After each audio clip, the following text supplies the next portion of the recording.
numbers told the story. They always do.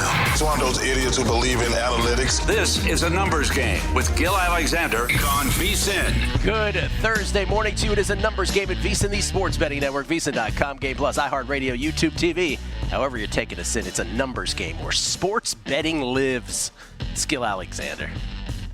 It's Kelley Bydlon, live from Bar Canada at the D. All proudly brought to you by DraftKings. How you doing, man? You good? I'm doing perfecto. How are you doing? I am frantically soaking in the French Open draw. Yes, you are. Drew Dinsick and I are doing a podcast here in 2 hours on the French Open at Beating the Book. And I haven't gotten to the women's yet, but I did soak in the men's here. So we'll get to that here momentarily.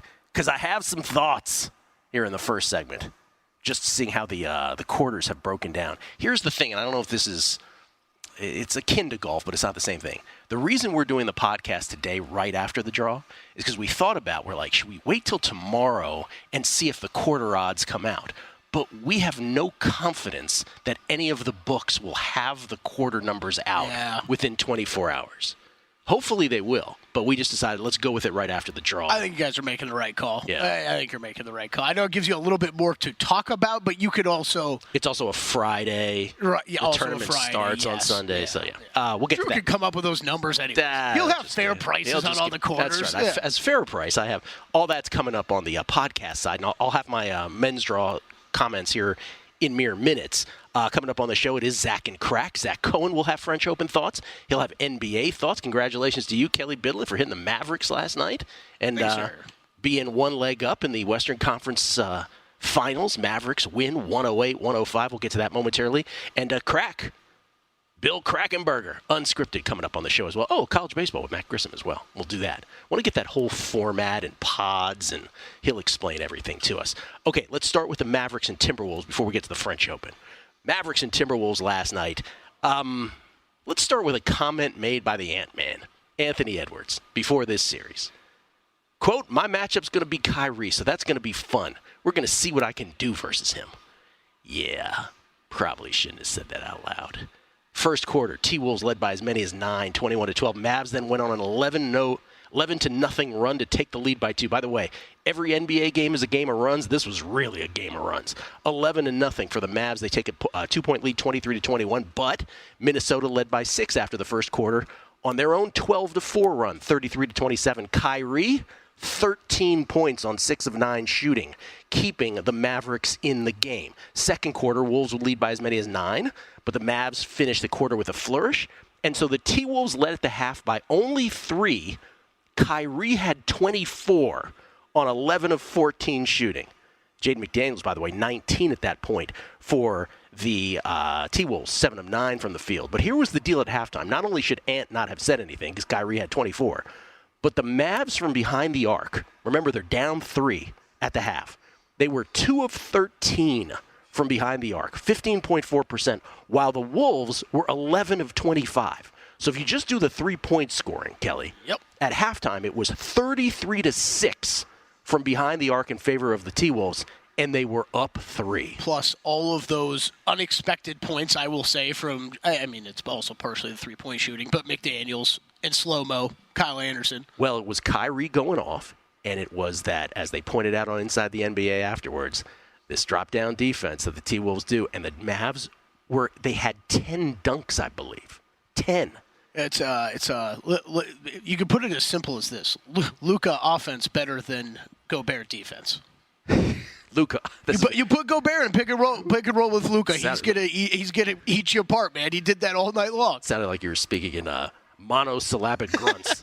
Luka offense better than Gobert defense. That's all you got to know. That's all we got to know. That's our whole analysis. Why am I going through this? Third quarter, Dallas went up by a point for their first lead in the first quarter, since the first quarter, 67-66.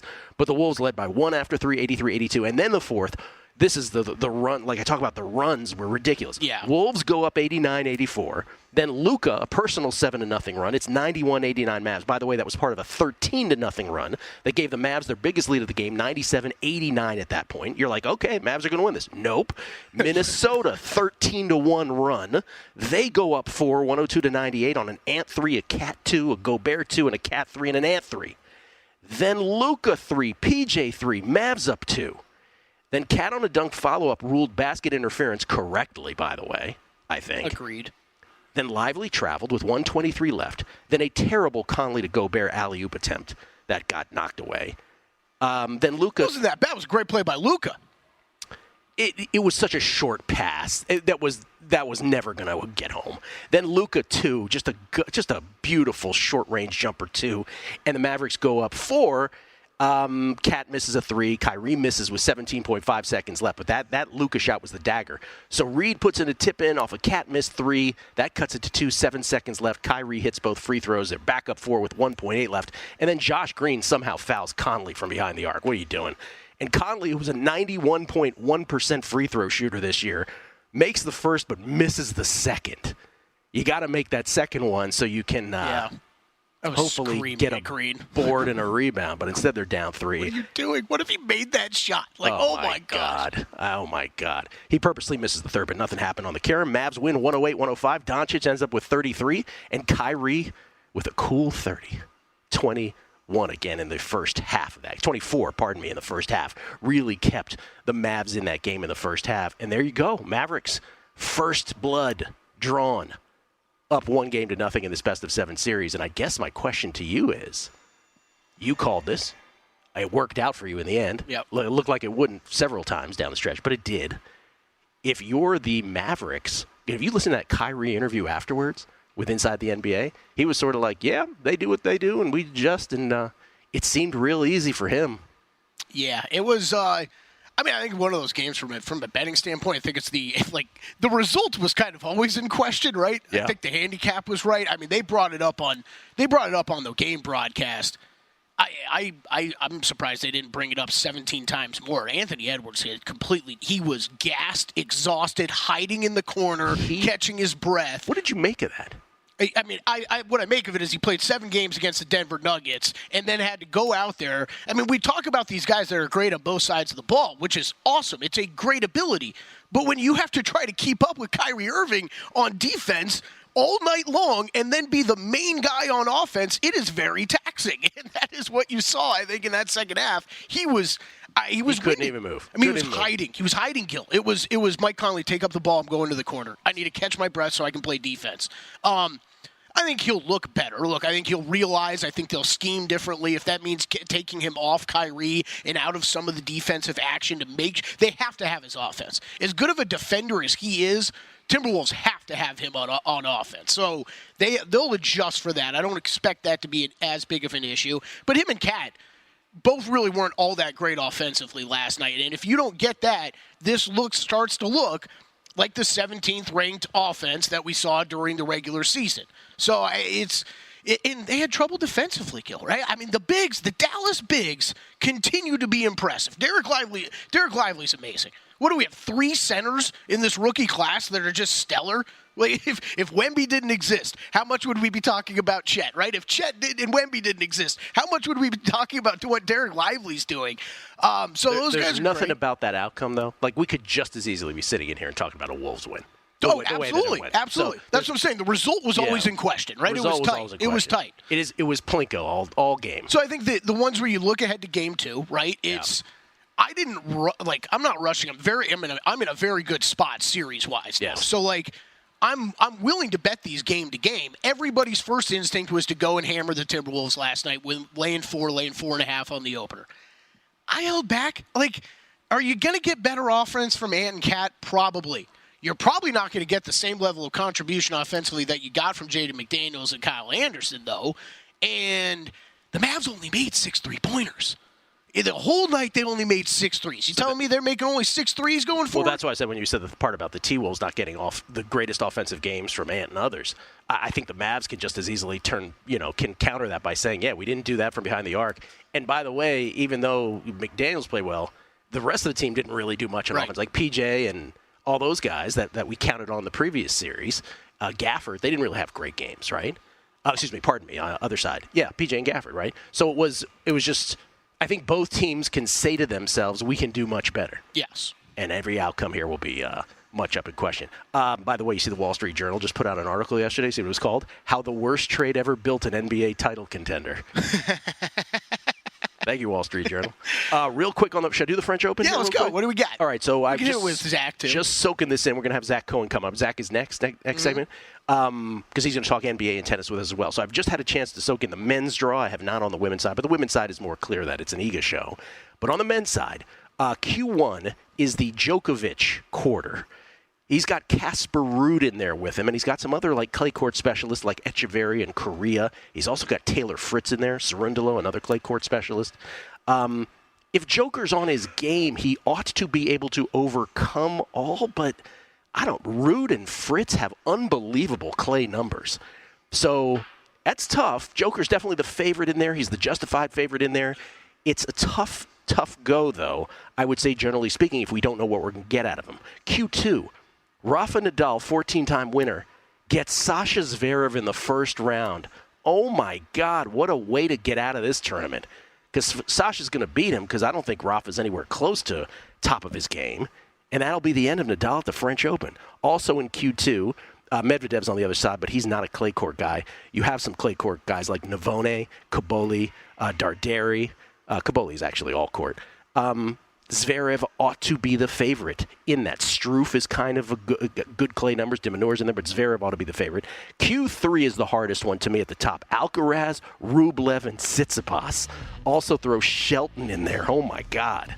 Alcaraz will be the favorite, but Rublev would be the guy, and Tsitsipas would be the guy that could take it over. To me, the betting opportunity will be in Q4 because we don't know what we're getting. If you don't believe that Jannik Sinner is top shape, there could be an opportunity there on the Orkatzes and the Dimitrovs and the Yaris or Baez of the world. We'll get into it more with Zach coming up, but Q4 might be where the opportunity is. Zach is next.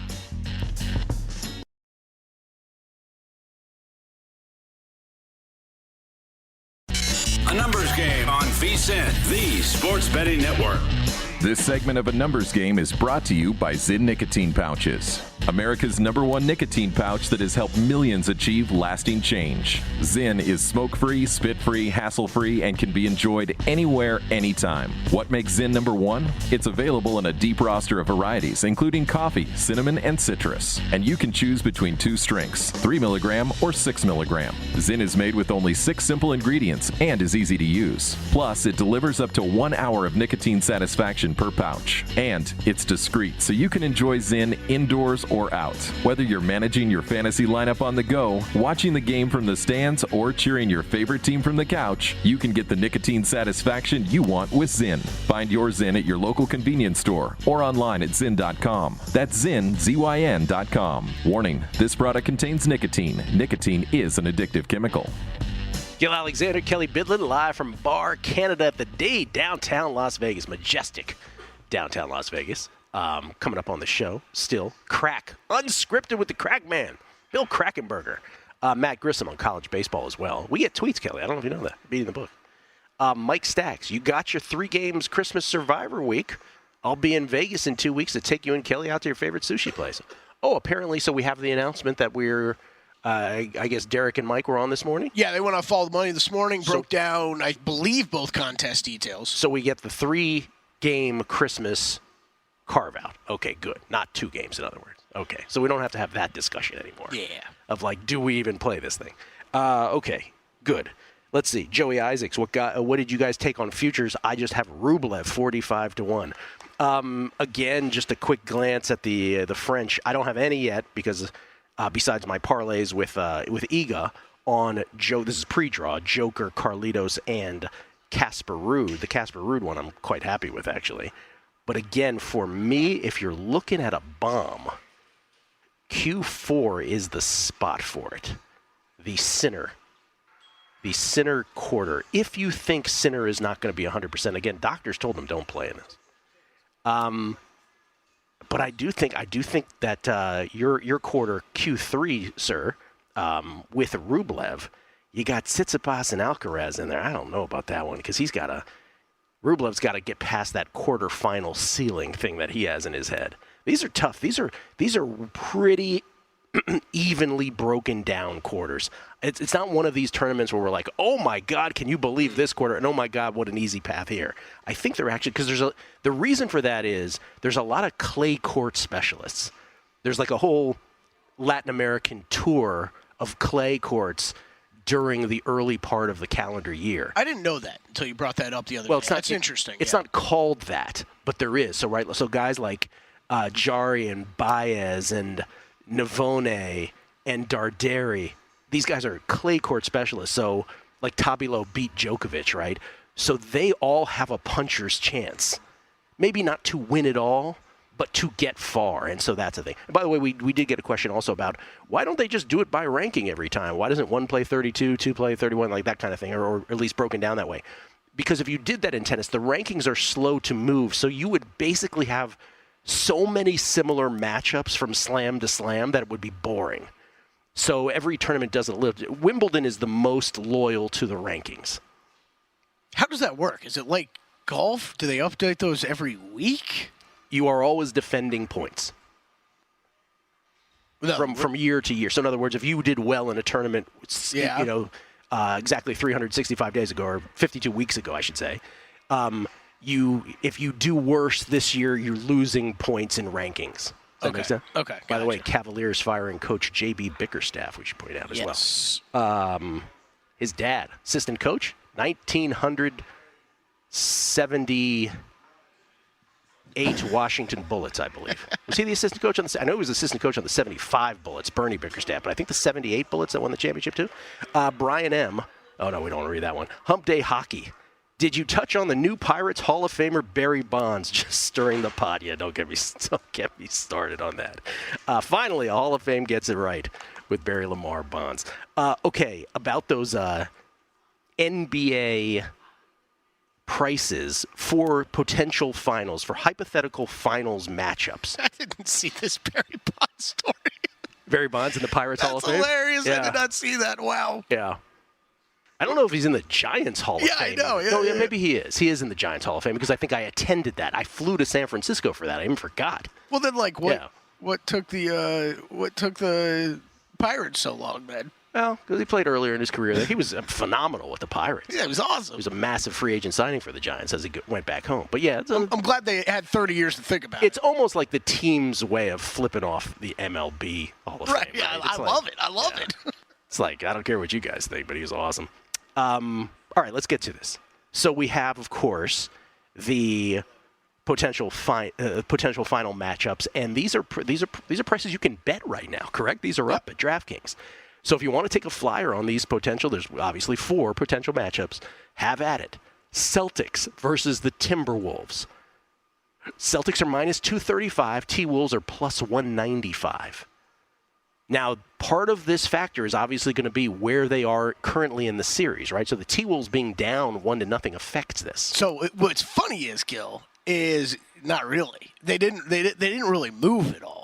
From before yesterday's game? Yeah. Because I went and checked, thought that same thing, like, oh, maybe they would. But, I mean, in theory, they are just look-ahead lines, so it doesn't really matter what's going on in the series as long as you get out of it, right? Well, yeah, but you have to have a equal chance from the day before to get out of it for them not to move. That seems a little weird. Celtics minus 235, Timberwolves plus 195 in that potential matchup. If it's the Celtics and the Mavericks, Celtics minus 280, slightly higher. The Mavericks plus 230, slightly longer than the T-Wolves would be. Keep in mind, again, the Mavericks up 1-0 in that series, having taken home court advantage.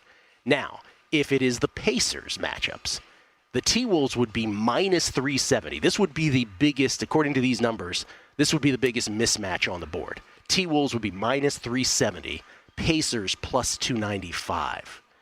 And if it's the Mavs and the Pacers, the Mavericks would be minus $3. The Pacers would be plus 245. So both of the Pacers series would obviously, they would be the bigger dogs, regardless of matchup. Then would either the T-Wolves, T-Wolves Mavericks versus the Celtics. The Celtics would not be quite as big of a favorite on their side as the T-Wolves and Mavericks would be versus the Pacers, if that makes sense. So, is there a price there that you like? Obviously, you would like the Mavericks prices, right? I think there's just looking at these, the like Timberwolves Pacers, just please don't let that be the NBA Finals. Like, not that it's bad. It's just. Can you imagine network executives like Minnesota and Indiana, baby? Let's go. I wasn't even going to go from that perspective, but you're right. Like that, yeah, they would. Oh, yeah, they'd be crying if they got that matchup. But just so different, just so like two teams that are so different stylistically that like. I think I'd be forced to take a piece of the Pacers because I think they'd actually be able to just outshoot Minnesota in a game or two and at least keep it close at a price like that. I think in every other one of these, though, that we talk, I mean, I think me and you have basically been saying it for a couple months now. I'd be looking Western Conference against the Celtics, and I wouldn't be laying $3 with the Mavericks against the Pacers either. Like that, there is definitely some lack. I'm not even the biggest Pacers guy, but there's some lack of respect in these numbers. Do you subscribe to this though? Because this is with basketball for me. I'm going to let the hate wash over me after I say this. That there is a degree of there's a degree of randomness in every sport as we discussed. But it seems to me like in these particular matchups, like no outcome of any game would surprise me in either of these conference finals matchups, right? If the T-Wolves took down the Mavericks in Game 2, wouldn't surprise me. If Luka and Kyrie did their thing throughout the rest of the playoffs, it wouldn't surprise me. Would the Pacers? I have the Pacers in 7 against the Celtics, so it wouldn't like flabbergast me if the Pacers somehow put together an 8-game stretch of amazing offense that just overcame everything. They can outshoot guys. Outshoot teams. So much of this is, and knowing that then, if you were just landing on this, like part of this to me is, okay, I'm betting tennis, right? I'll bet these things that you think you have more of a handle on, and it's okay. Like for me on some of these, like if I'm watching the Mavs and the Timberwolves last night, I'm like, I have no idea how this is going to turn out. None. And so as I watch these, as I look at these numbers, the Mavericks are the one that leaps out to me because after what happened last night, if you believe that Luka and Kyrie, because remember when Bespers was on, he was like, well, the T-Wolves should think to themselves that what they had to face against the Nuggets was so much more complex and so much more to worry about than just Luka and Kyrie. But the nature of basketball, right, the counter to that is there's 5 guys on the court, and if 2 of them are Hall of Famers, what matters other than that? It's just different. Right? I mean, it's not that I disagree with what Dan said on Friday, but it's just it's Jokic is a special player. So is Luka Doncic, right? It might not be the same level, but he's a special offensive player that's a completely different matchup for them. So, I mean, when you boil what all 4 of these teams have going for them down, it's, okay, the Mavericks got stars, right? And they got one guy who's been there before, too. I think was very evident with Kyrie last night, right? First half, here's someone who's been here before and is going to act, played like it, acted like it. They got that going for them. Okay, Timberwolves have one of the best defenses we've seen in a while. Can their offense keep up, though, right? That's always a question. Celtics, it's shooting and defense, and then the Pacers got the shooting. Just want to say it's okay to say some sports easier to wrap your hands around than others. College baseball next.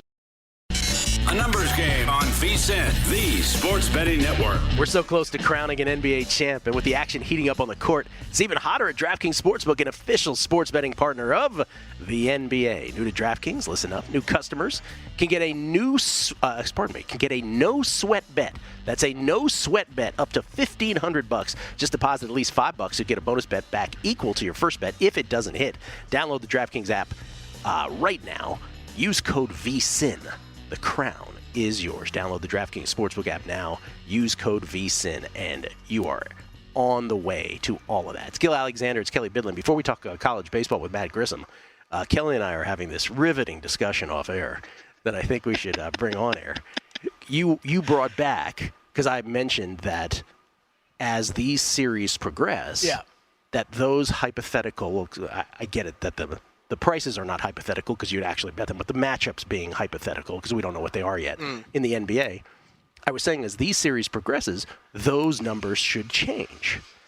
And you're like, and you still don't buy that. I don't think they should change that much because you're well, not after one game they shouldn't change that much. I don't even think it's like if the Timberwolves, your example, right? If they go down 0-2, yes. It's just they should change a lot in the overall to win the NBA Finals, right? Because you still have to win 8 games in total out of what? That would be 12 possible remaining, right? But this is a brand new series then. Yeah, but they're down 0-2, so to make that series happen is that much more improbable. Yeah, but we're not talking about to make the NBA Finals now. We're talking about once you're already there to win the NBA Finals. Right, but they're down 2-0. So the T-Wolves shouldn't stay at plus 195 to be in a matchup with the Celtics, because for you to put your money on that matchup, right? Yeah, but if they don't make it, it just gets canceled. Oh, I see what you're saying. Okay. Yeah. I didn't understand. Right, Okay. like they should get longer in the overall futures market, right? Well, when for they sure. lose games. Right, but The only thing that would change here is I think if the book's overall power ratings of the team change along the way, which absolutely could occur. Wait, but so you get refunded if this doesn't work out? So you're bringing in a point that I didn't think. I would assume so. Yeah. Oh, well, yeah. let's not assume that. They have to be canceled. They have to be canceled bets if someone doesn't get it. I don't know if they are. I don't know. We'll have to check on that. But you're saying it did change somewhat after game one. Slightly. I believe slightly, yes. Right, because if they're down 3, well, I don't know. It's an interesting question, though, because now I'm getting discombobulated thinking about it. Yeah. Maybe they should have stayed off air. Anyway, maybe we'll do that off air next time. Let's talk some college baseball, because this is always fascinating. We have made good money over the years on this. Matt Grissom has a website. He was kind enough to be here on the table with us last week. It's collegebaseballinsiders.com. He joins us now. You can follow him on Twitter at Grissom on X, Grissom. And this is great to have you on the Progressive Guest Line. How you doing, Matt? I'm doing well. This is why I love VSiN, because I've had blinders on for college baseball. I couldn't even tell you what other sports are going on. So glad I could be here, hear a little French Open from Gill, and then NBA from Kelley.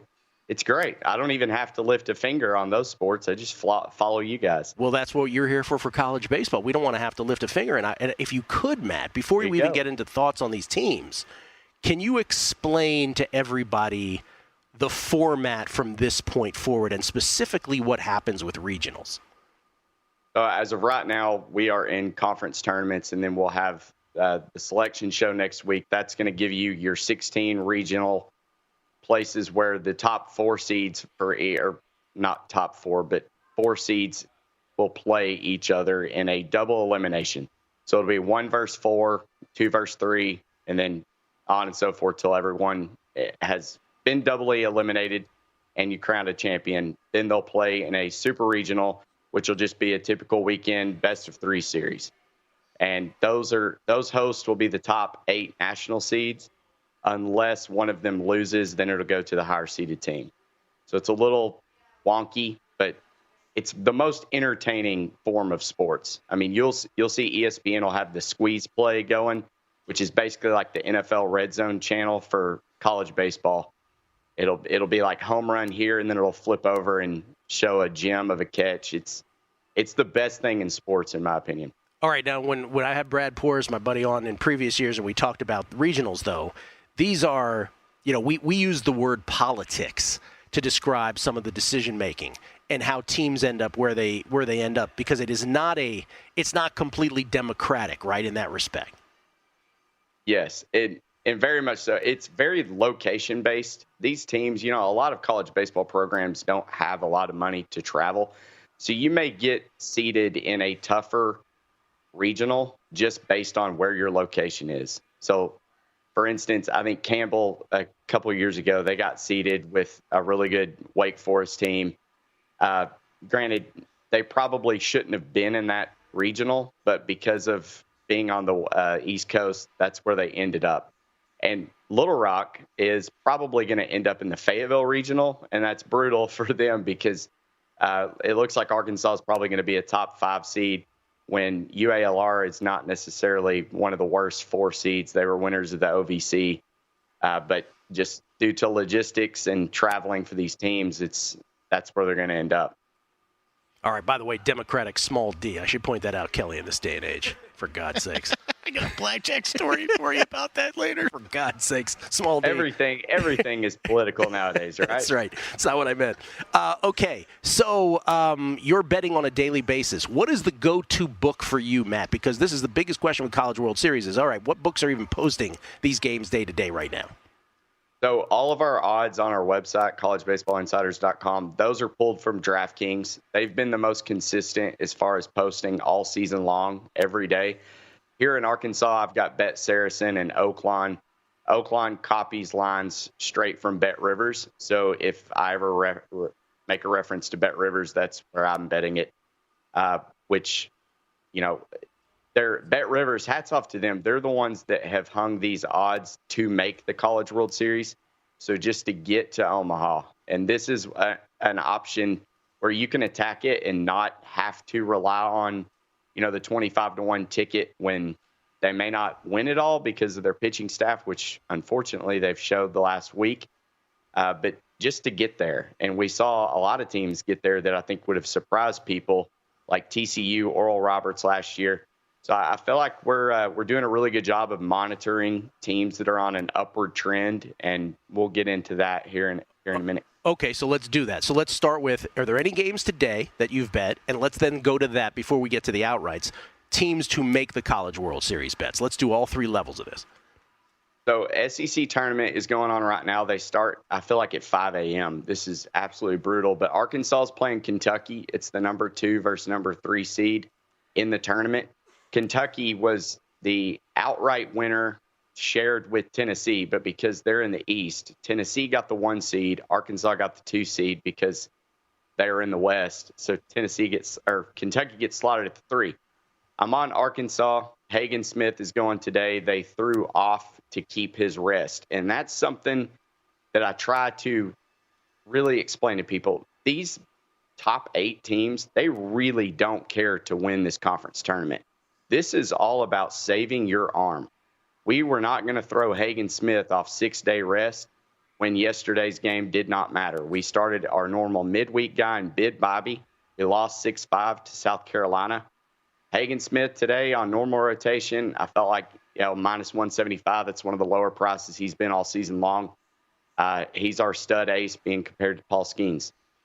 Outside of that, I really like Oklahoma State, which is a team I was going to get into with the futures right now. This team is trending up. They're 8-2 in their last 10. They've won their first 2 games in the Big 12 tournament. They're going to be minus 185. I'm not sure who their pitchers are. The teams have been awful about announcing at the last minute. But this Oklahoma State team, they're 6-1 right now to make the College World Series on Bet Rivers. They're 7th ranked in our insiders power ratings. 8-2 in the last 10. Number 1 pitching staff in the country over the last 10 games, and they're number 10 in the last 10 in hitting.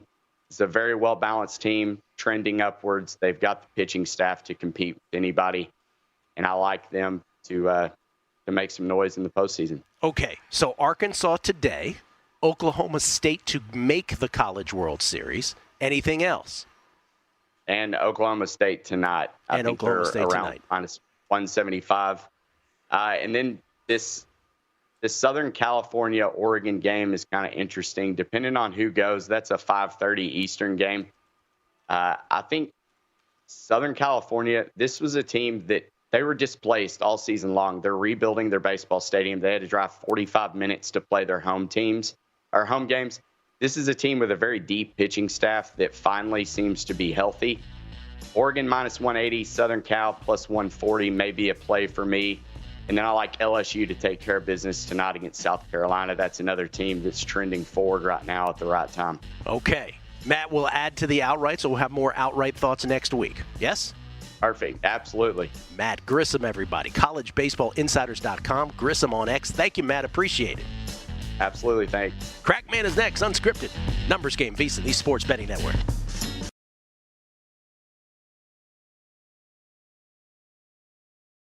The numbers told the story, they always do. It's one of those idiots who believe in analytics. This is the Numbers Game with Gill Alexander on VSiN. Hour number 2 of a Numbers Game at VSiN, the Sports Betting Network, VSiN.com, Game Plus, iHeartRadio, YouTube TV, all proudly brought to you by DraftKings and Zyn nicotine pouches this hour. It's Gill Alexander. It's Kelley Bydlon from Bar Canada at the D. By the way, Kelley, you're completely right about the series prices. It would refund. I apparently in my head had exactas in my head, so I'm getting all discombobulated. Yeah, that's what you were thinking. We talked a lot of exactas, okay? That's what happens when you're looking at draws for the French Open in between segments. Like, what? What are we doing? We've also talked a lot of exactas and not at Yes. all on lookahead Yes. lines. So I completely got confused. Mea culpa on that. Ladies and gentlemen, it is 11 a.m. Eastern, 8 a.m. Pacific on Thursdays. You know what that means. Unscripted with the crack man, Bill Krakcomberger.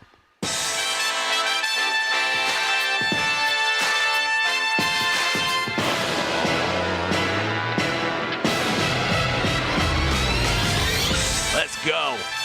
Billy, Hello, guys. what's happening? I don't think I've been here. I feel like I haven't been here in a month. It feels that way. Oh, well, you were off. I was off. Were you off 1 week? 1 week.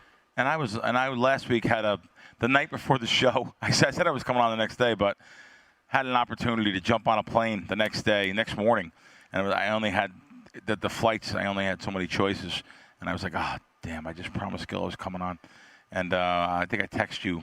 Like, did I text you in the morning, or hopefully it was the night before? No, It was the night before. It was? We had a solid 24 we did? hours. Oh, Yeah, good. it Okay. was the day before. I know the day before. I was like, Yeah. I talked to you the 2 days before.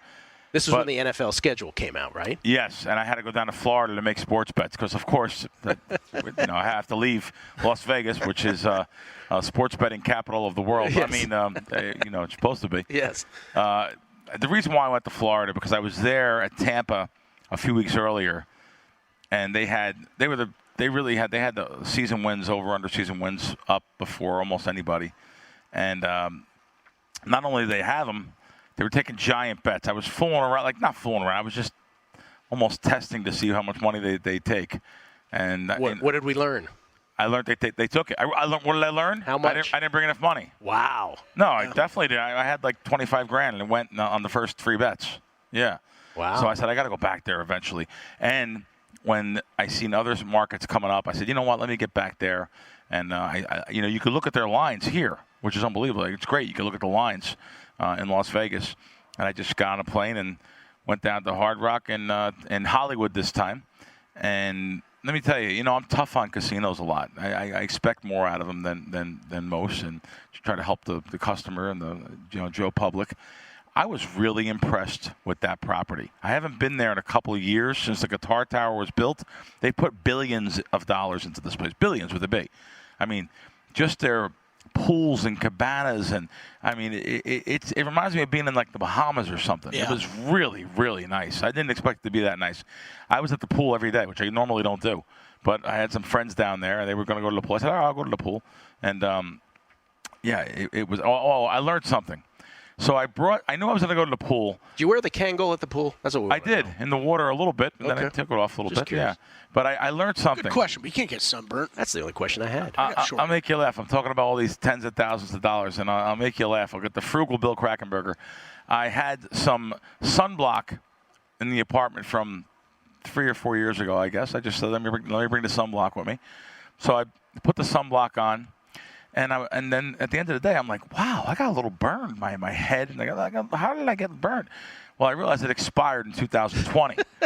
So Wait, where'd you bring the sunblock from? from Vegas. Oh, from Sunblock Vegas. expires. It expires, but I'm always a proponent of saying everything expires, but it's still good. Right, yeah. Not the sunblock. Sunblock Expired. definitely expires. I did not know expired. that. I Yeah. learned something today. Yeah, Sunblock expired. Expired. So I think about it. I said, I bought this at Dollar Tree. I think I was like, that's I'm thinking to myself, what's wrong with me? Why wouldn't I get a good sunblock from 2024 that I still have this one from 2020, which is probably from 2016? Well, aren't you limited to like 3.3 fluid ounces or 3.4 fluid ounces in travel Yeah, anyway? but it was in the bag though. It was in the bag. Oh, And you checked So it I in. immediately got robbed for $25 for a copper tone one at the hotel. But I just thought that was kind of funny. The way we live our life sometimes, and then sometimes we live our life so differently. And I was just like, well, what's wrong with me? I'm betting tens of thousands a year. And you won't buy Got the a Dollar $25 Tree sunscreen. 5-year-old sunblock. We're all like that, though. Yeah. We're all try like to get that. the best of everything. I got some of the sunblock in my. By the way, I think I've said this on air. I've had a low-key, very low, this tone argument with a TSA agent about them stealing my sunblock. Oh, wow. I'm like, Yeah. I said, you think the world's going to be safe that you just stole my sunblock? Right? They go, actually, and they go, actually, I think the world is safer. And I go, I don't think so. I don't think it is. I think it is, sir. I would Or have loved to have moved been on. there for that. Wow. We're going to get to that. We're going to get to the problems at the airport. I'm going to get to that. But I wanted to tell you so the Hard Rock everything from the rooms to the unbelievable shows. I mean, the Red Hot Chili Peppers are going to be there this weekend or the next weekend. Diana Ross was just there, like out of retirement. By the way, her voice at 76 years old is still spectacular. Unbelievable, right? Yeah. The rooms are great. I stayed in there a couple times when they first opened. It was awesome. Yeah. Rooms were unbelievable. If you guys know what hotel rooms are in Nevada, Las Vegas, and wherever casinos you go to. So when you go to an outside room at a hotel, like the Masters, and you stay in Motel 6 or one of the motels, you say to yourself, "Oh my God, this is the disaster." We're expecting hotel rooms like Las Vegas, and no, seriously, like the Masters, I pay $600 a night for Hampton Inn. Yeah, it's a dump. We do get spoiled here. So we get so spoiled. Yeah. For our room quality and the rooms there, I felt like I was in literally the Bahamas. It was unbelievable. The meals were great there. The service was really good. Do you know we're getting a big old guitar here? That's the reason I'm saying it. Oh. I think it's going to be if it's anything like that experience at Hard Rock Hollywood, it's over, brother. They're getting all the business here. Really? Hard Rock gets all the business here. It is going to be the most iconic thing on the strip. Like right now, what would you say? The Stratosphere Needle is like the iconic thing on the strip, even though no one goes there. But when you think of the strip, maybe. But Bellagio fountains. Oh, Bellagio fountains too. But I'm just saying, if you took a snapshot, right? Yeah, your skyline. I think that the guitar will be it. I'm personally annoyed by it just because it feels like South Florida's following me. Right. Like it's like, oh, Fontainebleau, cool. I talked to South Florida last week, and they're like, we're following Kelley. We're totally following. Like Fontainebleau and Hard Rock. So when's the last time you guys have been to Hard Rock Hollywood? Or were you there? I was there probably 6 years ago. Oh, that long ago. Okay. It was also, I'll just tell you, Hollywood geographically is very short drive from Miami. If you have no traffic, of course. Right, and it's over by the turnpike. So you're like it's by the turnpike, but it's 15 minutes from the airport. Yeah. From the Fort Lauderdale airport, 35 from the Miami airport. Close to the stadium. Yeah. Close to the stadium. And boy, the weekend, the eye candy down there. Oh my God. It's like a Miss Latino pageant every weekend. Like for now on, I was rooting for Colombia in the Olympics. I'm rooting for them in everything. I mean, it's unbelievable down there. I mean, beautiful, beautiful girls, one after another, and the friendliness. So there's that. So I had a guy come up and ask for a selfie, right? Ask for a selfie. I recognized you. As a matter of fact, recognized you. Let me tell you something. Yeah. I cannot believe the recognition from this show. I mean, there's a big South Florida following of your show, Gill. I love you, People South Florida. came up to me because of this show, like multiple people, not one or two. I was walking. Listen, how can this happen? I'm walking through the pool with no hat. How can you recognize me without the hat? I didn't recognize you when you had the baseball hat on. Right, yeah. I came on our show. I'm like, Bill, is that you? Someone jumped out of the pool. A guy jumped out of the pool. Wait a minute. He said, he just seen me on he's seen JetBlue. Action's still on JetBlue. It's unbelievable. Oh, that's awesome. Action's still on JetBlue. But him and his wife just watched like the night before flying in. But anyway, they recognize me from this show. But the selfies, then a girl comes over to me. I don't even know this girl. She goes, "Can I get a selfie too?" I said, "Sure." She says, "What do you do?" Like she just wanted she was just being like they just want to be involved down there. It's really cool down there. But now, just for clarification, explain to me the Florida gambling environment. That is the only game in town, so to speak. I found out that you could actually bet sports all over Florida. I didn't know that. I thought it was only at the two. Oh, if you were Hard on Rocks. property. Yeah, but you can but they have the app. You have an app in state. Right, that you can use now. You can use their app anywhere. But there's other properties all throughout the state of the Seminole tribe. I didn't even know. Correct. You can go to Coconut Creek and bet sports. I was like, what? Oh, really? Yeah, like I didn't realize that. And now, and then I seen the printout. There's like 50 places that have kiosks set up all over the state now. So you don't have to go like right to the counter. But by the way, now I think they're all under the Hard Rock umbrella, though, right? I guess they're all under the Seminole umbrella. Seminole Casino, Coconut Creek, but it is under Hard Rock. Hard Rock. It is a part of Hard Rock. But so it is in effect the only game in town. Okay, like Fort Myers, you can bet. I was like, Fort Myers?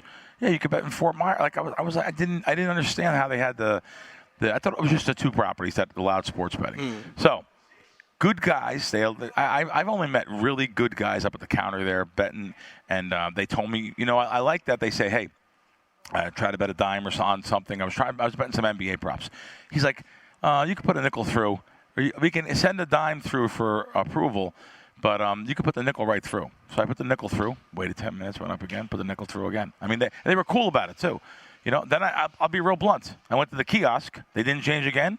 I bet again. 300. The kiosk was set at 300. So, but I gave them time in between. I wasn't trying to circumvent limits. They were. Some of them, they moved right away. One bet I made for a nickel, they moved right away. Is a little part of you thinking about moving there? No. Oh, okay. No, I can't stand humidity and the bugs. Who likes that? I'll never be in a humid place again. Never, ever. By the way, they got hit with a heat wave. It was 100, which it never is 100. Usually it's like 90, 85. It was 100 degrees and humid.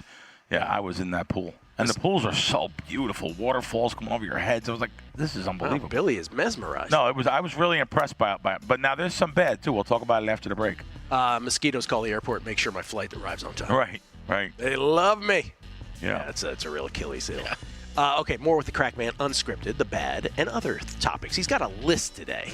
He's got things on his mind. It's a numbers game at VSiN, the Sports Betting Network.